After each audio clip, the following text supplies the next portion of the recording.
lagi dengan saya, dengan kita semua hari ini di pelajaran agama Islam dan budi pekerti. Sehat semuanya? Alhamdulillah. Oke, alhamdulillah. Kenapa saya bertanya sehat? Karena sehat itu hal yang paling penting. Setelah sehat, kita harus bahagia. Kenapa? Kalau kita bahagia, kita akan bisa menjalani hidup yang jauh lebih menyenangkan. Sepakat? Di hari yang cerah ini saya mau absen dulu kalian ya. Oke, Abdi ada? Saya Bu. Oke. Abigail? Saya Bu. Oke. Adinda? Sakit apa dia? Sakit apa? Ada kabarnya? Oke, mudah-mudahan cepat sembuh. Kemudian ada Adrian. Oke, sampai kemudian akhirnya selesai. Mudah-mudahan hari ini kita bisa mengikuti pelajaran dengan baik. Oke, ada yang mau ditanyakan sebelumnya tentang hal-hal yang sederhana dari pertemuan yang lalu? Nggak ada? Nggak ada. Oke, baik. Nanti kita akan memulai pelajaran selanjutnya, tapi sebelumnya kita berdoa dulu supaya pelajaran kita hari ini menyenangkan, bahagia, dan tetap ada manfaatnya. Satu orang pimpin? Oke, baik, satu orang pimpin. Doa mulai.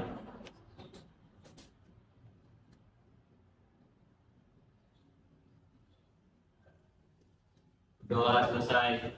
Salam. Assalamualaikum warahmatullahi wabarakatuh. Silakan dilanjutkan dengan tadarus baca surat Al-Fatihah dan surat Yasin. Silakan. Bismillahirrahmanirrahim. Inna Fasalli rabbika wanhar. Inna syani'aka huwal abtar. Shadaqallahul azim. Mudah-mudahan doa yang kita panjatkan hari ini akan memudahkan kita untuk menyerap ilmu yang akan kita pelajari. Baik anak-anakku, untuk memulai sesi kita pertama, saya akan menampilkan sebuah video motivasi. Mudah-mudahan video pengantar ini bisa menggugah perasaan kita tentang bagaimana caranya menghormati orang tua dan guru. Tapi spesifikasinya tentang orang tua.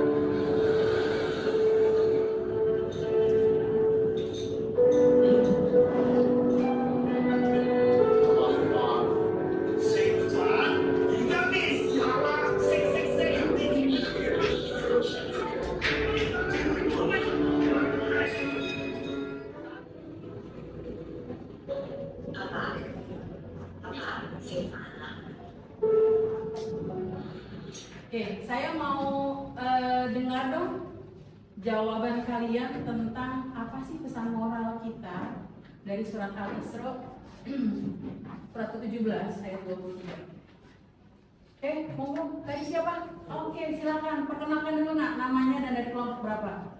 Yang tegak dong. Ih, gagah, keren. Assalamualaikum warahmatullahi wabarakatuh. Waalaikumsalam. Perkenalkan saya Bedanya dari kelompok 1. Saya di sini akan menjawab apa pesan moral dari surat Al-Isra ayat 23 beserta kandungannya. Ya. Di dalam surat Al-Isra ayat 23, Allah Subhanahu wa taala berfirman untuk memerintahkan kita supaya jangan menyembah selain Allah. Dan hendaklah kita berbuat baik kepada kedua orang tua. Dan jangan sekali-sekali mengatakan kepada perkataan dan jangan kamu membentak kepada mereka dan ucapkanlah kepada mereka perkataan yang mulia. Allah Subhanahu wa taala memerintahkan kepada umat muslimin untuk bersikap rendah hati dan penuh kasih sayang kepada orang tua dengan mentaati apa yang mereka perintahkan selama perintah tidak bertentangan dengan ketentuan agama. Karena ketika kita berbuat baik kepada orang tua dan kita akan mendapatkan ridho orang tua, maka Allah juga akan ridho kepada kita. Terima kasih. Terima kasih. Kita kasih applause dulu.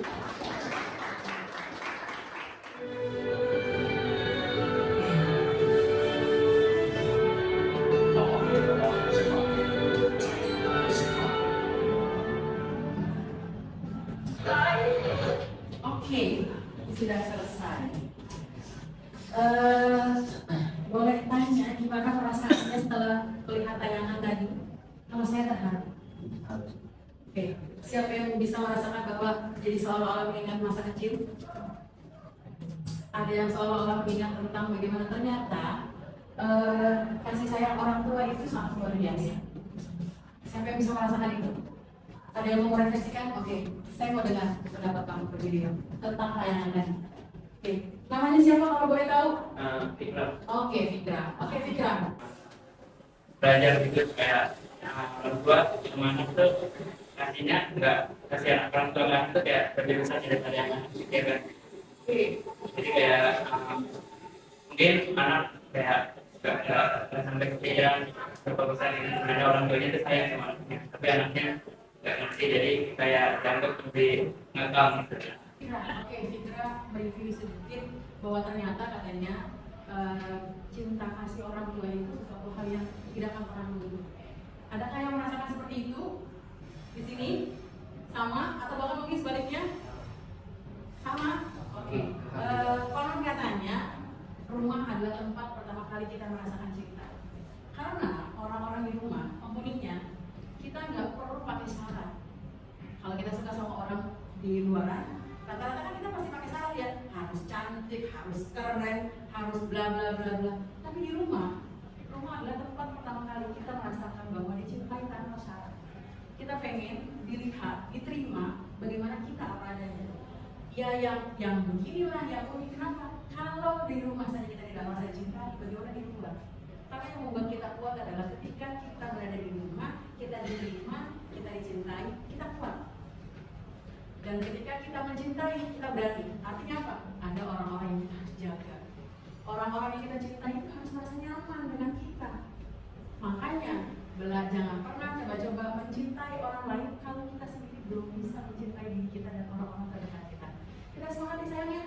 Oke, baik. Karena kita mempelajari kurikulum yang bukan hanya guru sebagai satu-satunya sumber belajar, akan saya minta kalian untuk berdiskusi. Saya bagi 5 kelompok, nanti akan saya berikan pertanyaannya. Nanti silakan duduk berdasarkan kelompoknya. Nanti saya minta kalian untuk menjawab pertanyaan-pertanyaan. Baru kita briefing. Artinya hubungan kita sebagai guru dan murid harus terjalin dengan baik. Paham saya? Oke, baik Nak. Kita akan mulai ya. Saya akan tampilkan pertanyaannya. Yang pertama, saya minta kalian kelompok pertama untuk apa sih pesan moral dari surat Al-Isra ayat 23? Ya. Kemudian jelaskan maksud dari ayat yang berikutnya, ayat 24.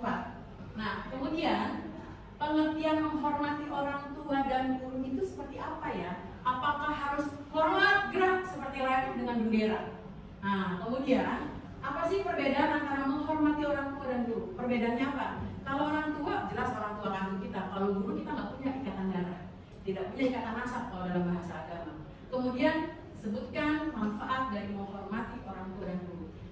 Yang dianjurkan agama pasti ada manfaatnya. Kenapa? Karena kita sebagai makhluk individu pasti tidak terlepas juga dari makhluk yang namanya interaksi sosial. Dan agama memfasilitasi itu dengan baik. Artinya agama itu tidak mungkin menyalahi fitrah, tidak mungkin tidak mengakomodir kebutuhan kita. Kita butuh yang namanya berinteraksi dengan orang lain. Kita butuh yang namanya komunikasi dengan orang lain. Dan Islam sebagai sebuah tatanan agama sudah mengatur itu dalam sebuah interaksi. Paham sayangku? Oke, baik. Kita duduk berdasarkan kelompok yang kalian pilih. Monggo silakan. Ya, diubah duduknya satu kelompok boleh berlima atau berempat. Oke, boleh. Apa perbedaan antara menghormati orang tua dan guru? Oke, lanjut. Ya, boleh silakan. Perkenalkan dulu namanya siapa. Assalamualaikum warahmatullahi wabarakatuh. Waalaikumsalam. Perkenalkan, nama saya Safa Dinda dari kelompok 4. Saya akan menjelaskan apa sih perbedaan antara menghormati orang tua dan guru. Kalau menurut saya, tidak ada perbedaan antara menghormati orang tua dan guru. Karena mereka sama-sama mendidik dan jasa mereka sama-sama tidak dapat tergantikan. Jadi memang seharusnya kita sebagai anak dan murid menghormati mereka. Mungkin sebenarnya di tempat aja, kalau orang tua di rumah, guru di rumah. Oke, terima kasih. Ada bangga ya, bangga berada di kelas ini buat kamu.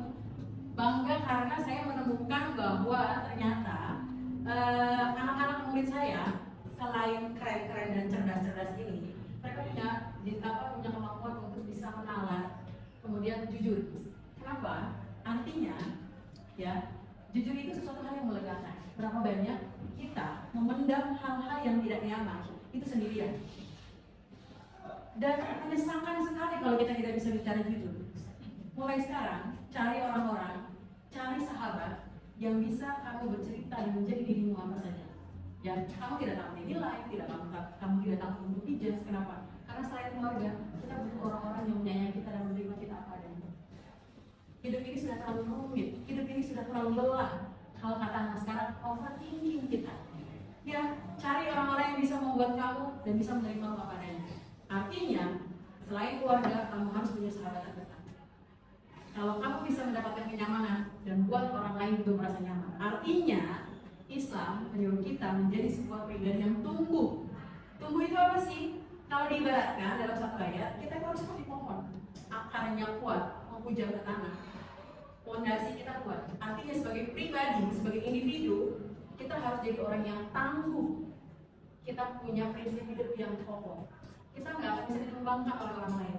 Orang lain di luar sana boleh menghantam kita dengan hal-hal yang tidak menyenangkan. Orang di luar sana bisa mencaci, membuli kita hanya karena bentuk fisik kita tidak sempurna. Orang di luar sana bisa mengorek-ngorek masa lalu kita. Tapi kalau kita kuat, kita tangguh, tidak akan mampu orang lain. Mungkin kita bisa bersedih, mungkin kita bisa rapuh, wajar.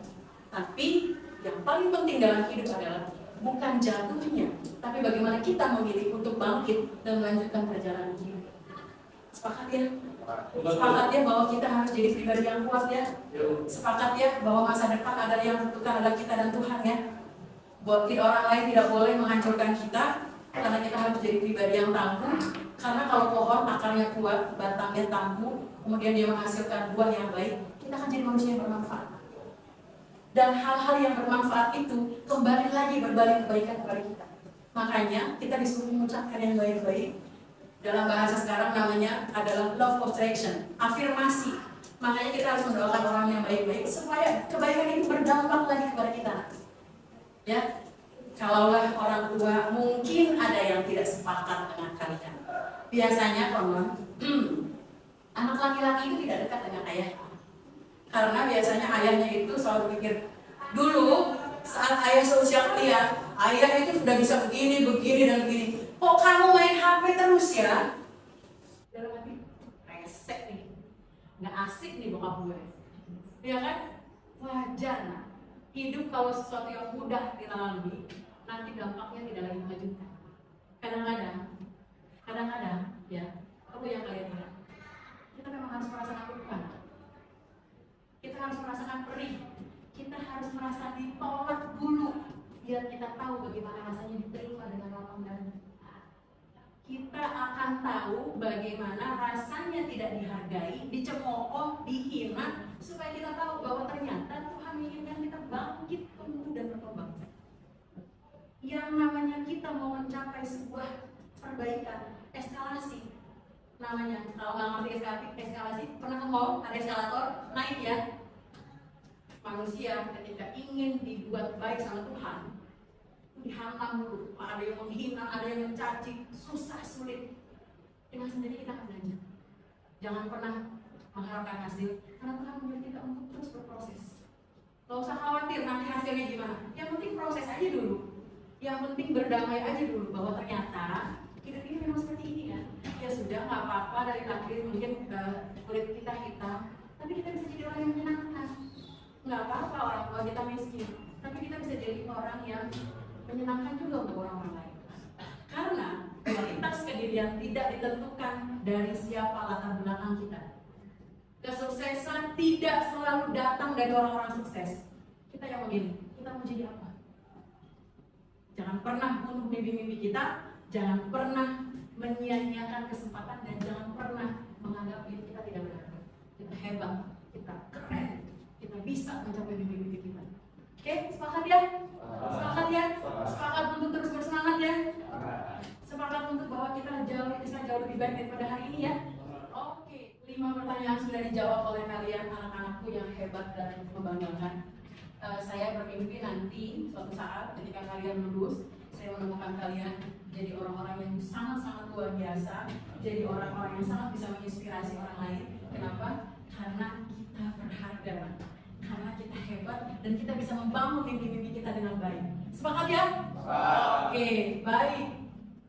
Sedikit mereview dari pelajaran hari ini. Kita membahas tentang birrul walidain, menghormati orang tua. Kenapa kita harus menghormati orang tua? Karena orang tualah penyebab kita ada di dunia ini. Orang tualah yang mengajarkan dan memberikan cintanya tanpa batas. Hanya orang-orang hebat yang mampu menampung kesalahan-kesalahan orang lain, yang mampu mencintai lebih daripada biasanya. Kalau kita akan jadi orang tua, suka atau tidak suka, cepat atau lambat kita akan jadi orang tua.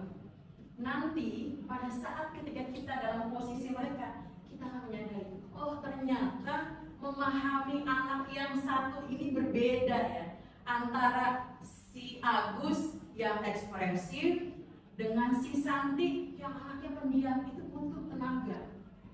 Nah, kita mungkin saat ini hanya bisa menuntut, kenapa sih orang tua kita kok nggak ngerti kita? Kenapa sih orang tua kita kok nggak paham maunya kita? Wajar, masa kalian adalah masa-masa transisi, masa dimana semua gejolak perasaan, pertanyaan, apa yang ada di dalam pikiran, tertolak dan segala macamnya, itu semua sedang terjadi. Tapi saya selalu percaya bahwa apa yang saat ini kita alami, apa yang saat ini kita rasakan, kelak menjadi sesuatu hal yang menyenangkan. Kalau pepatah tenaga saya mengatakan, kalau kita akan berterima kasih pada luka yang mengatakan kita menjadi dewasa. Oke, mudah-mudahan di pertemuan hari ini ada hikmah, ada pelajaran, ada manfaat yang bisa kita ambil. Untuk diri saya sendiri, karena guru tidak selalu benar, terima kasih. Kalau ada hal yang mau disampaikan nanti, kita bisa berkomunikasi dengan baik. Terima kasih untuk kesempatannya hari ini. Mudah-mudahan kita bisa ketemu lagi di lain waktu dalam kondisi yang menyenangkan dan buat kita bahagia. Terima kasih ya untuk hari ini. Beri aplaus dulu untuk kita semua. Baik, mudah-mudahan kita ketemu lagi besok dengan kondisi yang jauh lebih menyenangkan dan kalian tetap sehat, ya. Karena cuaca sudah sering sekali membuat kita tidak berdaya nih. Mudah-mudahan bisa saling menguatkan ya. Baik.